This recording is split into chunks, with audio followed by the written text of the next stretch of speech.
Hello, welcome back to the podcast The Critical Eye, where we discuss and break down movies through different analytical lenses and perspectives. This week we'll be focusing on the movie Get Out by Jordan Peele, produced in 2017 through the new historicist lens. After reviewing the movie, it will quickly begin to be clear that this is not just a simple horror movie about hypnosis, rather a clear depiction of modern racism, power, and American history. Let's get into the true definition of New Historicism. New Historicism is the idea that literature and films are greatly inspired and reflective of the society in which they were created. Therefore, the film is examined through its ability to reflect the power struggles, societal issues, and historical rigidity. So, one may ask, does society influence art and art influence society? And the answer would be yes. This movie has had an immense impact on our community, revealing subtle racism that is often ignored with the chaoticness that is happening during that time.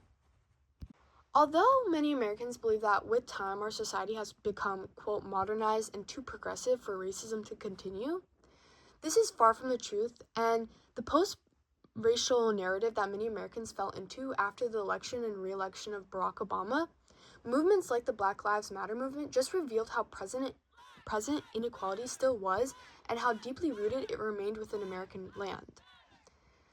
And Jordan Peele's production of Get Out challenged a misconception of racial progress. And rather than bluntly showing racism in the act, the film focused on racism disguised through performative allyship and produced progressiveness.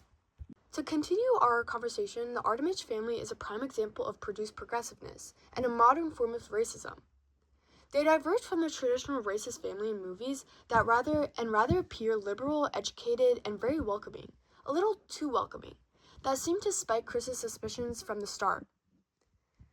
In the beginning of the movie, Dean makes an odd comment to Chris saying, quote, "I would have voted for Obama for a third time," quote, which may seem harmless and supportive on the base level.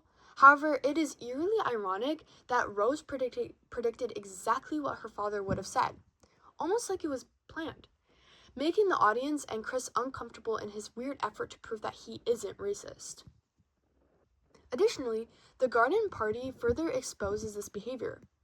Throughout many of Chris's interactions with white guests, he is continuously objectified and diminished to his physical build, even with a guest basing a conversation with the claim, "black is better," while another strokes his arm and comments on his build, ultimately showing that rather than viewing Chris as a human, they base and rate him on many of the stereotypes inflicted on black people, such as strength, athleticism, looks, and genetics. And to further my point, Jeremy, the son of the Armitage family, even comments on Chris's genetic makeup and the physical advantages that it brings.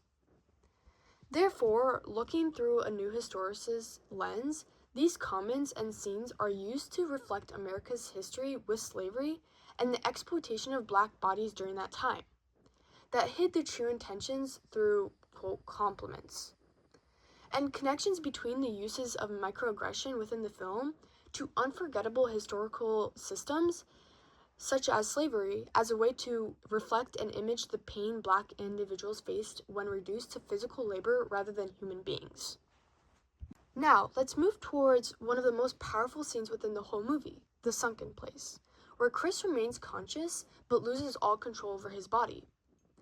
Missy's eventual control over Chris's body with the tap of a teacup is used to symbolize the constant silencing experienced by Black Americans through all of history and the unspoken power struggles between races in the recent years.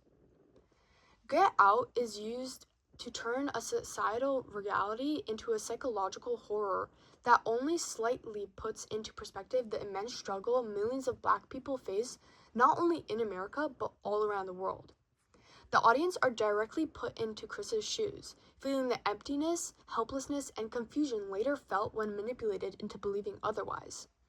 It makes the message emotionally felt rather than simply informational.